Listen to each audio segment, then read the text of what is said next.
बहुत समय पहले की बात है। एक छोटे से गांव में रामू नाम का एक किसान रहता था। गांव में रामू की एक छोटी सी जमीन थी जिस पर वह खेती किया करता था। उसकी जिंदगी का एक ही सपना था कि वह अपनी जमीन पर अच्छी फसल लगाए और अच्छा मुनाफा कमाए, जिससे वह अपने परिवार के सारे सपने पूरे कर सके। रामू का परिवार बहुत छोटा था। उसके परिवार में उसकी माँ शकुंतला और पत्नी सीता और उनका एक छोटा सा बेटा था जिसका नाम था भोला। रामू बहुत मेहनती था। वह सूर्योदय से पहले उठता और खेतों में काम करने निकल जाता। उसकी मेहनत और लगन के बावजूद उसकी फसलें अक्सर अच्छी नहीं होती थीं, क्योंकि उसके पास न तो अच्छे बीज थे और न ही सिंचाई के पर्याप्त साधन। फसलों की सिंचाई के लिए रामू को ज्यादातर वर्षा पर ही निर्भर रहना पड़ता था। फिर भी रामू अपनी स्थिति से संतुष्ट था और हमेशा भगवान का धन्यवाद करता था। उसी गांव में एक अमीर सेठ भी रहता था जिसका नाम सेठ धनराज था। सेठ धनराज बहुत लालची और निर्दयी था। उसने गांव के कई गरीब किसानों की जमीनें अपने नाम करवा ली थीं और उन पर ब्याज का भारी बोझ डाल दिया था। एक बार गांव में सूखा पड़ गया। कई महीनों तक बारिश नहीं हुई और किसान परेशान हो गए। रामू की भी फसलें सूख गईं और उसके पास खाने को कुछ भी नहीं बचा। उसकी स्थिति दिन पर दिन खराब होती जा रही थी।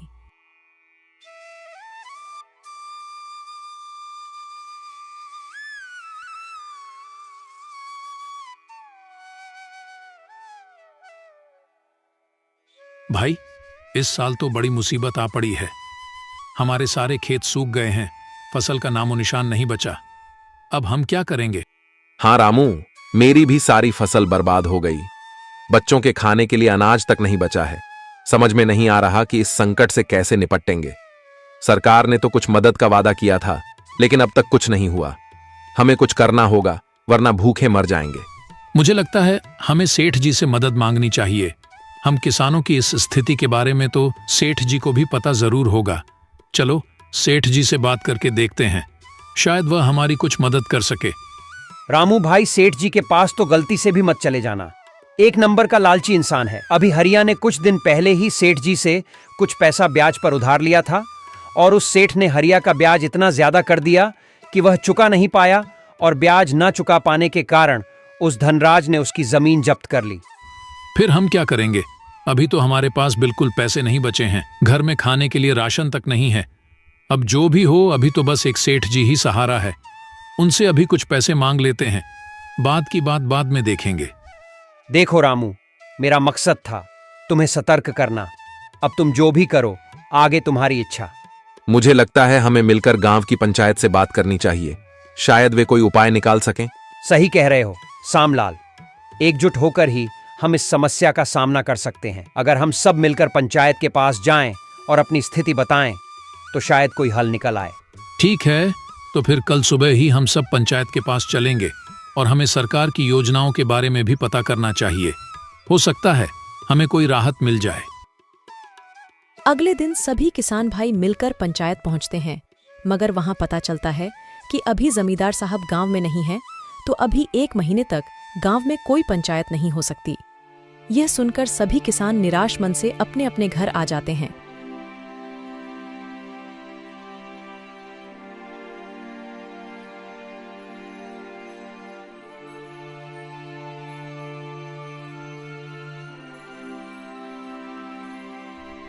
सीता, अब क्या होगा? हमारी सारी फसल सूख गई है, खाने को कुछ भी नहीं बचा। हमें कहीं से मदद नहीं मिली तो हम भूखे मर जाएंगे। आप ज्यादा चिंता मत करो, भगवान ने हमें अब तक संभाला है, आगे भी वह हमारी मदद करेंगे। हमें धैर्य रखना होगा। सीता, मैंने सेठ धनराज से कर्ज लेने का सोचा है। शायद वही हमारी मदद कर सके, लेकिन मुझे डर है कि उनकी शर्तें बहुत कठोर होंगी। हाँ, मैं जानती हूँ कि सेठ धनराज बहुत लालची है, लेकिन अभी हमारी स्थिति ऐसी है कि हमें कुछ न कुछ करना ही पड़ेगा। तुम सेठ धनराज से बात कर लो, शायद कोई रास्ता निकल आए। ठीक है, मैं कल सुबह ही सेठ धनराज के पास जाऊंगा। बस भगवान से यही प्रार्थना है कि वह हमें इस संकट से निकाल दें। आखिरकार भूख से मजबूर होकर रामू ने सेठ धनराज से मदद मांगने का निश्चय किया। आओ आओ रामू, क्या हाल है? सुना है तुम्हारी फसलें इस साल बुरी तरह सूख गई हैं। हाँ सेठ जी, इस साल सूखे के कारण हमारी फसलें पूरी तरह से नष्ट हो गई हैं। हमारे पास खाने को भी कुछ नहीं बचा। मैंने सोचा कि आपसे कुछ मदद मांगूं। मदद? हाँ, क्यों नहीं, लेकिन मदद के बदले में मुझे भी कुछ चाहिए। तुम्हारे पास देने के लिए क्या है? सेठ जी, मेरे पास देने के लिए कुछ भी नहीं है, लेकिन मैं वादा करता हूं, जैसे ही मेरी फसल उपज जाएगी, उन फसलों को बेचकर आए पैसों से मैं सबसे पहले आपसे लिया कर्ज भर दूंगा। देखो भाई रामू, ब्याज का मतलब होता है कि तुम्हें कुछ ना कुछ मेरे पास गिरवी रखना होगा। तुम्हारे पास तुम्हारी जमीन तो है, वह तुम मुझे गिरवी रख दो और बदले में ब्याज पर पैसे ले लो। ठीक है सेठ जी, जब तक मैं आपका पैसा नहीं लौटा देता, मेरी जमीन आपके पास बंधक रहेगी। और हाँ, इस पेपर पर साइन कर दो। जब तक तुम मेरा पूरा कर्ज नहीं चुका देते, तब तक तुम्हारी जमीन मेरे पास बंधक रहेगी, और अगर तुम कर्ज नहीं चुका पाए तो यह जमीन मेरी हो जाएगी। जी सेठ जी, मैं वादा करता हूं कि मैं मेहनत करूंगा और जल्द ही आपका कर्ज चुका दूंगा। बस मुझे थोड़े बीज और कुछ खाने का सामान चाहिए। ठीक है रामू, मैं तुम्हें कुछ पैसे उधार दूंगा। ये लो, तुम्हारे लिए कुछ बीज और खाने का सामान। धन्यवाद सेठ जी। रामू उन कागजों पर अंगूठा लगा देता है।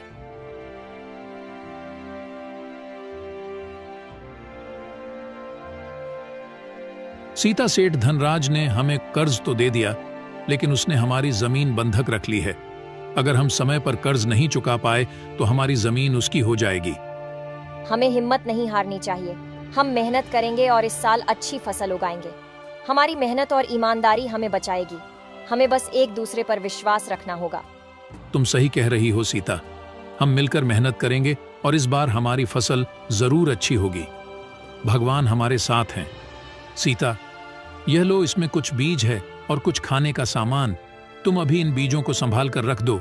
मैं कल सुबह उठकर सबसे पहले खेतों में बीज की रोपाई करूंगा, और इसमें जो खाना है वह तुम सबके लिए निकाल कर ले आओ। अगले दिन से ही रामू खेतों पर कड़ी मेहनत करने लगता है। वह खेतों में बीजों की रोपाई और रोज सिंचाई किया करता था। कुछ ही महीनों में रामू की पूरी फसल पककर तैयार हो जाती है, और अच्छे बीज होने के कारण रामू की काफी अच्छी फसल आती है। इस बार उसकी प्रार्थना भगवान ने भी सुन ली थी, और गांव में इस बार जमकर बारिश हुई। खेतों की सारी फसलें लहलहा ही रही थीं।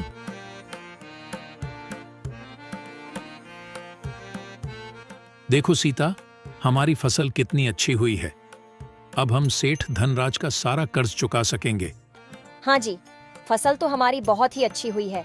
हम आज से ही कटाई का काम शुरू कर देंगे और जल्दी से सारी फसलों को बेचकर आए पैसों से सबसे पहले सेठ जी के पैसे वापस कर अपनी जमीन छुड़ा लेंगे।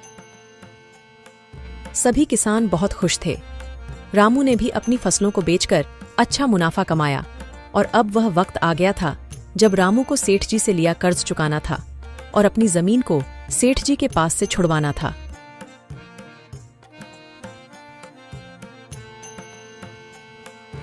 सीता, फसलों को बेचकर हमें काफी अच्छा मुनाफा हुआ है। मैंने कहा था ना, हमारी मेहनत और ईमानदारी हमें बचाएगी। अब चलो जल्दी से सेठ का कर्ज चुकाकर अपनी जमीन वापस ले आएं। दोनों सेठ धनराज के घर जाते हैं। सेठ जी, यह लीजिए, आपके पैसे जो मैंने आपसे कर्ज लिया था, उसका पूरा ब्याज मिलाकर ये पैसे हैं। अब आप हमें हमारी जमीन वापस कर दीजिए। यह तो बहुत ही कम पैसे हैं। तुम्हारा कर्ज अब पहले से भी ज्यादा हो गया है, क्योंकि तुमने समय पर ब्याज नहीं चुकाया। अब तुम्हें और मेहनत करनी होगी। पर सेठ जी, आपने तो कोई निश्चित तारीख नहीं बताई थी। आपने तो कहा था कि जब पैसे आ जाए तो तुम यह जमीन छुड़वा सकते हो, और अब आप कह रहे हैं कि हमने समय पर ब्याज नहीं चुकाया। सेठ जी, मैं तो समय पर ही ब्याज देने आया हूं। जैसे ही मेरी फसल पककर तैयार हुई, मैं फसलों की कटाई शुरू कर दी, और फसलों को बेचकर जो पैसे मिले उसे सीधा आपके पास ही लेकर आया हूं। देखो रामू, इस कागज पर साफ साफ लिखा है, अगर तुमने 15 दिनों के अंदर ब्याज के लिए हुए पैसे वापस नहीं किया तो यह जमीन मेरी हो जाएगी, और अगर उसके बाद भी तुम्हें अपनी जमीन वापस चाहिए तो तुम्हें 20% और ब्याज देना होगा। यह अन्याय है। हमने पूरी रकम चुकाई है। आप हमारे साथ ऐसा नहीं कर सकते। यही सच है। अगर तुम्हें अपनी जमीन वापस चाहिए तो 20% ब्याज का पैसा लेकर आओ। अब जाओ और ज्यादा मेहनत करो। अभी तो हम जा रहे हैं सेठ धनराज जी, पर याद रखना, मैं अपनी जमीन तुमसे वापस लेकर ही रहूंगी। तुम्हारी बेईमानी के बारे में मैं सारे गांव वालों को बताऊंगी कि किस तरह तुम गरीब और भोले भाले किसानों का फायदा उठाते हो। सीता और रामू निराश मन से सेठ जी के घर से आ गए और सेठ जी द्वारा किए गए धोखे को गांव के सभी किसानों को बताया। ये बात सुनकर गांव के सभी किसान बहुत क्रोधित हो गए। यह सेठ धनराज अपने आप को समझता क्या है? अगर ऐसा ही चलता रहा तो देख लेना एक दिन यह सेठ हम सभी किसानों को ले डूबेगा। हमें सेठ के खिलाफ कुछ ना कुछ तो करना ही होगा। हाँ, लेकिन सबसे पहले यह सोचो कि रामू की जमीन उस सेठ धनराज से कैसे छुड़वाएं। वह सेठ तो यह जिद करके बैठा है कि रामू 20% ब्याज और ज्यादा देगा तभी उसकी जमीन वापस करेगा। हमें पंचायत में जाकर इसकी शिकायत करनी चाहिए। अब तो जमींदार साहब भी घर आ गए होंगे। लेकिन मुझे लगता है एक बार हमें सेठ धनराज से भी बात कर लेनी चाहिए। अगर सेठ धनराज प्यार से मन जाता है तो ठीक, वरना फिर हम पंचायत में ही इसकी शिकायत करेंगे। सभी किसान मिलकर सेठ धनराज के पास पहुंच जाते हैं। सेठ धनराज जी, आपने रामू की जमीन को क्यों हड़प रखा है? आप उसकी जमीन वापस कर दीजिए। आपको रामू ने जब सारे पैसे दे दिए हैं तो आप उसकी जमीन वापस क्यों नहीं कर रहे हैं? तुमसे किसने कहा कि रामू ने सारे पैसे वापस दे दिए हैं?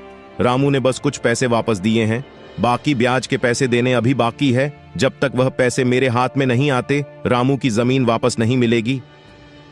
देखिए सेठ जी, इतना तो हमें भी पता है कि आप ब्याज पर पैसे देने के बदले हम गरीब किसानों को बहुत भारी लूटते हैं।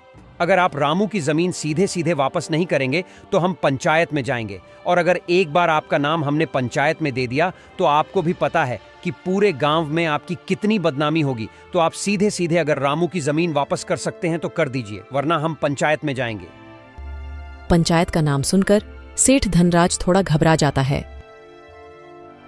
अगर यह बात पंचायत तक पहुंच गई तो पूरे गांव में मेरी बहुत बदनामी होगी। नहीं नहीं, मैं ऐसे होने नहीं दे सकता। लगता है इस रामू की जमीन वापस करनी ही पड़ेगी। एक काम करता हूं, इसकी जमीन वापस कर ही देता हूं। कम से कम गांव में मेरी इज्जत तो बनी रहेगी। अरे किसान भाइयों, इतना क्यों नाराज होते हो? एक जमीन ही तो है। ठीक है रामू, मैं तुम्हारी जमीन तुम्हें वापस करता हूं और तुम्हें अब कोई ब्याज देने की भी जरूरत नहीं है। तुम्हारा ब्याज मैंने माफ कर दिया है। इस घटना ने रामू को सिखाया कि मेहनत और ईमानदारी से हर मुश्किल को पार किया जा सकता है। साथ ही गांव के लोगों ने भी सीखा कि एकता में बल होता है। रामू और उसका परिवार अब खुशी खुशी अपने खेतों में काम करते हैं और गांव के लोग भी मिलकर एक दूसरे की मदद करते हैं। इस प्रकार गरीब किसान रामू ने अपनी मेहनत, ईमानदारी और गांव की एकता से अपनी जमीन और इज्जत दोनों को बचा लिया।